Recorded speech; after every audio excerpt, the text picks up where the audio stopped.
Bueno, y hoy tenemos una entrevista acorde con el día que es. Bueno, es un economista el entrevistado. En el mundo de los economistas se suele diferenciar entre ortodoxos y heterodoxos. Incluyen los ortodoxos, los liberales, los neoliberales, digamos la derecha. Entre los heterodoxos, los keynesianos, los marxistas, mezcla de keynesiano y marxista, bueno, digamos, los de avanzada, los progresistas, bueno, es ese campo. Esa es una diferenciación muy aceptada entre ortodoxos y heterodoxos en el mundo de la economía. Las academias están plenas de ortodoxos y muy reducidas en participación de los heterodoxos. Las academias del mundo, ¿no? Las academias y la disciplina de economía. Otro cruce posible es el grado de creatividad de los y las economistas de todo tipo, sea ortodoxo o heterodoxo. Hay un grupo muy pequeño, muy mínimo de economistas que son con mucha iniciativa en elaborar categorías, en instalar campos de pensamiento nuevo. Son realmente muy reducidos, toman los pensamientos anteriores de la economía y aportan en ese cruce entre teoría y realidad y acción. Hoy tenemos a un economista, vamos a entrevistar a un economista heterodoxo y sumamente atípico. Estamos hablando de José Luis Coralla. José Luis, ¿cómo estás? Buenas tardes, ¿cómo estás, Carlos? Bien, muy bien. Me da una gran alegría poder entrevistarte en un día frío, con crisis mundial, económica, social y sanitaria. La verdad es que vos me compensaste el malestar general del mundo, ¿no? Esta tarde. Muchas gracias en haber aceptado esta entrevista. Con gusto. José Luis es un economista, un gran hacedor de proyectos, ha generado una escuela, tiene muchos alumnos o algo así, o con referencia como maestro. Bueno, maestro, le voy a hacer la primera pregunta. Vos instalaste hace unos años el concepto de economía popular, social. ¿Lo podrías redefinir hoy día? ¿Cómo no? Los conceptos siempre vienen entrelazados, no están aislados. Entonces hay que definir más de uno para definir qué es la economía popular. Por economía social entiendo la afirmación contraria a la economía ortodoxa, que habla solo de economía y que plantea que la economía es la economía de mercado, que tiene que estar separada de la sociedad para funcionar bien, que el Estado no tiene que intervenir. Y la economía social, en cambio, afirma que toda economía está intrincada, está integrada a la sociedad, a veces a una mala sociedad, a veces a una buena sociedad, a veces una buena economía, una mala economía, pero que nunca está separada.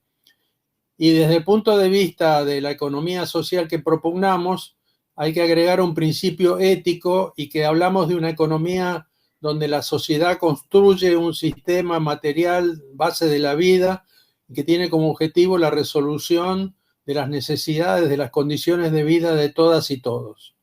Entonces es un concepto que no es solo teórico objetivo, sino que tiene un contenido ético.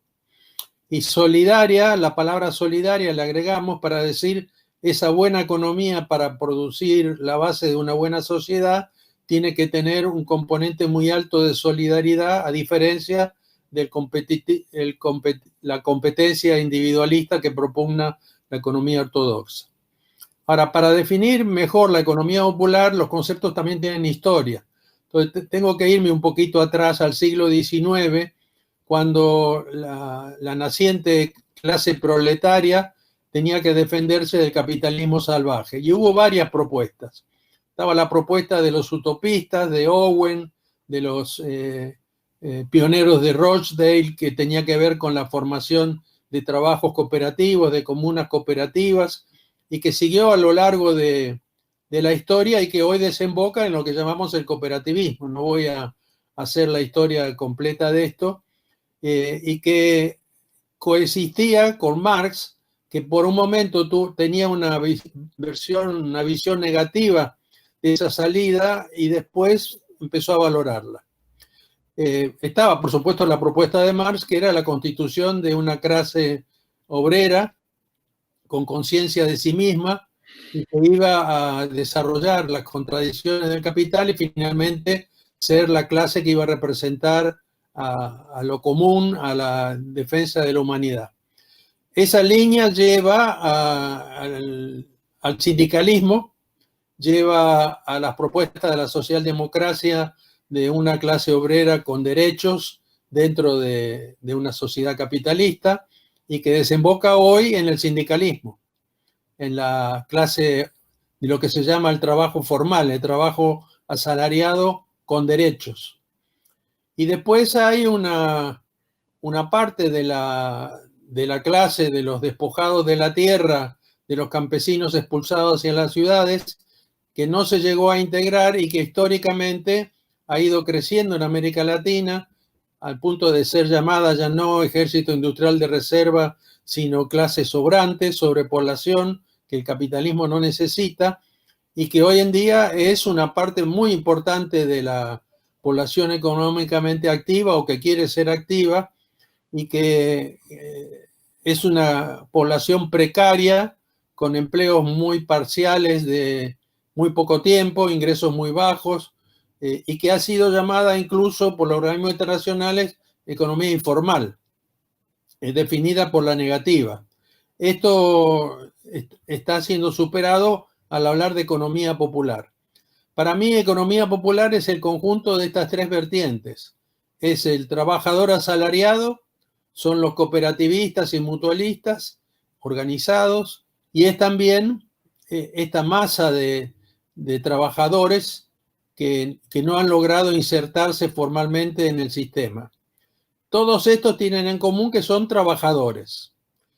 Yo propongo llamar economía popular al conjunto de estos sectores de la clase trabajadora, clase que por supuesto no tiene una conciencia de sí, porque por ejemplo el sindicalismo ha tenido mucha dificultad para reconocer a estos trabajadores precarios como parte de la misma clase, aunque últimamente ha habido algunos acercamientos. Entonces, esta concepción no es la única, hay otra concepción de economía popular que está limitada al tercer grupo de que hablé, a una economía precarizada, de excluidos, de pobres, que tienen que ser asistidos y que hay una propuesta hoy muy importante que viene del Ministerio de Desarrollo Social, de la Secretaría de Economía Social, que es que tiene que organizarse, reclamar derechos, reclamar trabajo, no asistencia, y que se ve como una estrategia de mediano y largo plazo que haya 4 millones o más de personas integradas a trabajo.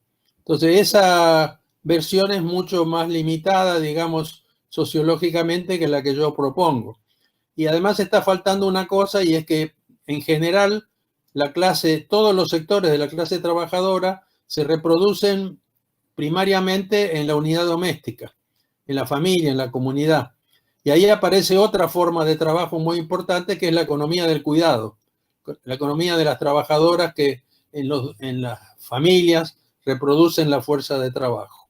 Pero todo este conjunto de trabajadores es lo que nosotros llamamos economía popular. Esta sería la definición que te puedo dar empírica, pero que además tiene como sentido que es el sector cuyo sentido no es la acumulación de capital sin límite, tampoco el sentido es el bien común, como debería ser la economía del Estado, que no siempre es lo que el Estado propone. La economía popular no se está planteando cambiar la sociedad, la realmente existente, sino reproducirse en mejores condiciones, mejorar sus condiciones de vida. Esta economía entonces tiene como sentido la reproducción ampliada en las mejores condiciones posibles de los miembros de esa clase, de esas unidades domésticas, de esas familias, de esas comunidades. Otra pregunta, José Luis. ¿Ves alguna relación entre el funcionamiento y configuración de la ciudad actual y la producción, circulación, consumo de la economía popular existente? Y una subpregunta más coyuntural. ¿Cómo afecta esa relación, en caso de que la veas y que haya, la aparición y despliegue del COVID-19? Bueno, vamos por partes. Lo primero, cuando se inventó el término de sector informal, iba acompañado de la palabra urbano. Se hablaba del sector informal urbano, cuando se podía haber incluido al campesinado, por ejemplo, que tenía más o menos las condiciones que definían al sector informal. Entonces, esto respondía al fenómeno de aglomeraciones urbanas con sectores despojados de la tierra, despojados de posibilidades de reproducción del interior de los países, que migraban a las grandes megalópolis y que creaban los conurbanos. Entonces, en las grandes metrópolis siempre hay alrededor, o metido en la ciudad, un sector de economía popular que está en parte precarizado, pero también hay parte de la economía popular. Una parte de los trabajadores formales también vive en condiciones de hacinamiento, en condiciones similares de habitabilidad al sector más precarizado. Y bueno, por supuesto, en la ciudad están los trabajadores, está la clase obrera. Entonces, la economía popular es un sector muy importante de la economía urbana, como lo es de la economía rural. La producción de alimentos, por ejemplo, juega un papel muy importante. Y el manejo de esta economía popular siempre ha sido un problema, entre otras cosas, para la izquierda, que la ha visto como un retraso, como algo que tenía que ser modernizado y convertido en trabajo asalariado, que era el paradigma del trabajo en una sociedad moderna, que por ejemplo veía que la autoconstrucción de vivienda por parte del sector de economía popular era una autoexplotación, cuando en realidad es una actividad productiva, parte de la estrategia de reproducción de las clases populares, y juega un papel importante por su aglomeración, porque reclama servicios públicos de manera importante, reclama educación pública, salud pública, servicios públicos. Entonces está muy vinculada a las políticas públicas para la ciudad. Como Castel alguna vez planteó, los movimientos sociales urbanos desafían al Estado y politizan porque directamente reclaman al Estado y no a un empresario mejores condiciones de vida. Entonces los movimientos sociales urbanos tienen su principal componente es la clase de trabajadores, que incluye sectores de las clases medias, bajas y medias. La economía popular no es los pobres como planteé antes. Vos me habías preguntado otra cosa, ¿no? Sí, en la aparición del COVID-19, cómo afecta la relación ciudad-economía popular o la economía popular y sociedad, para hacerlo más. Bueno, si nosotros vemos ahora lo que está pasando con la pandemia, lo que encontramos es que hay un proceso de empobrecimiento de los sectores populares, incluidos los sectores asalariados formales, que pierden ingresos, que pierden derechos, y por supuesto este sector del precariado, de los sectores excluidos, que han vivido una parte de ellos con un trabajo ocasional, precario, de corto plazo, de un corto traslado espacial, y que la cuarentena como solución a la pandemia les ha impedido realizar esa función. Ahora, es interesante ver, me parece, que este sector ha respetado mejor que las clases medias altas las condiciones que se pedían para la solución de la pandemia, la cuarentena. Pero ha tenido que tomar formas especiales. Por ejemplo, en las villas tuvo que tomar la forma de una cuarentena comunitaria.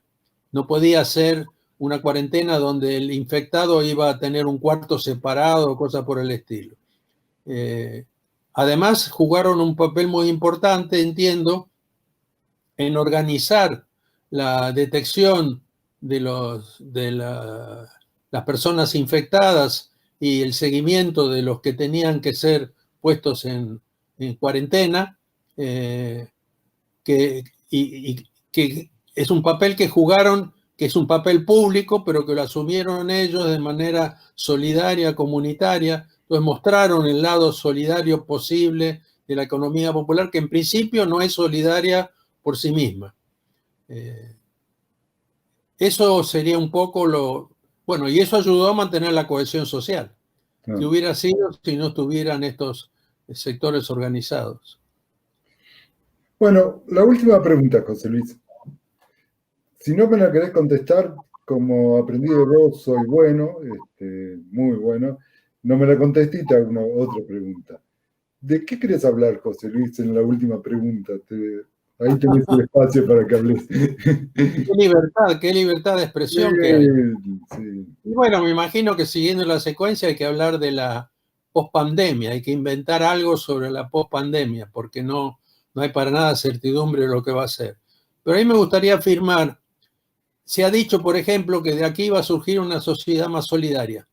Digo, eso no se va a dar por naturaleza, más bien lo que va a haber es la confrontación de dos proyectos políticos, sociales, económicos, un proyecto de muerte, que es el proyecto del capital financiero, del capital capitaneado por el capital financiero, de recuperar posiciones y hacerlo, entre otras formas, haciendo que el Estado pague los costos que ha tenido el capital, que apriete, digamos, a la clase obrera, que disminuya los costos de los servicios públicos, y un proyecto de vida que es el proyecto de los miembros de la economía popular, que son la mayoría. Que en principio la tendencia natural sería recuperar sus posiciones anteriores, todos los que han perdido el trabajo, los que han perdido salario, los que han perdido derechos, tratar de recuperarlos. Para mi juicio, hay que ir más allá que eso. Es una oportunidad para ir más allá de eso y que implica no solo recuperar ingresos o posiciones anteriores, sino avanzar. Acá hay que recuperar activos, hay que recuperar tierra urbana y tierra rural, hay que lograr una reorganización del espacio de la economía popular en la ciudad y en el campo. Es necesario recuperar el acceso a la tecnología, del cual en buena medida esta economía ha sido despojada, como ya sabemos. Entonces hay que crear centros tecnológicos o vincularse con las universidades y los centros tecnológicos para organizar actividades de producción cooperativas, socializadas, formas solidarias de organización. Hay que trabajar sobre un mercado social que no va a ser naturalmente solidario, pero que tiene que ser regulado por las organizaciones sociales y por el Estado, donde los principios de comercio justo sean los que predominen, donde las compras del Estado estén institucionalizadas y direccionadas hacia esta economía autogestionada. Yo afirmo que la economía popular tiene un enorme potencial y eso lo vemos en cantidad de experiencias en América Latina que han mostrado que se puede construir, como en Lima, una urbanización completa a partir de la economía popular. Acá hay, por supuesto, una dimensión territorial muy importante. Crear territorios libres de neoliberalismo, territorios más autogestionados, más autárquicos, más autónomos, es fundamental. Es una dimensión muy importante de la lucha por una economía popular solidaria y por otra economía en general. Ahora, esto no va a ser fácil porque implica un cambio de cultura de los mismos miembros de esa clase o de esa categoría de trabajadores, porque la propuesta neoliberal ha sido individualizarlos, separarlos, convertirlos en productores de sí mismos, en microemprendedores que si les va bien tienen derecho a vivir bien y si no están radiados, tienen que ser asistidos y tienen que ser reconocidos por la sociedad. Dejamos aquí, agradecemos muchísimo a José Luis y cuando pase la pandemia, en el momento de post-pandemia, nos encontraremos alrededor de un café. José Luis, muchísimas gracias y nos volvemos a encontrar en la próxima entrevista de Diálogos Cercanos, agradeciéndole a UNEQ TV y a Claxo TV todo este apoyo técnico. Muchísimas gracias.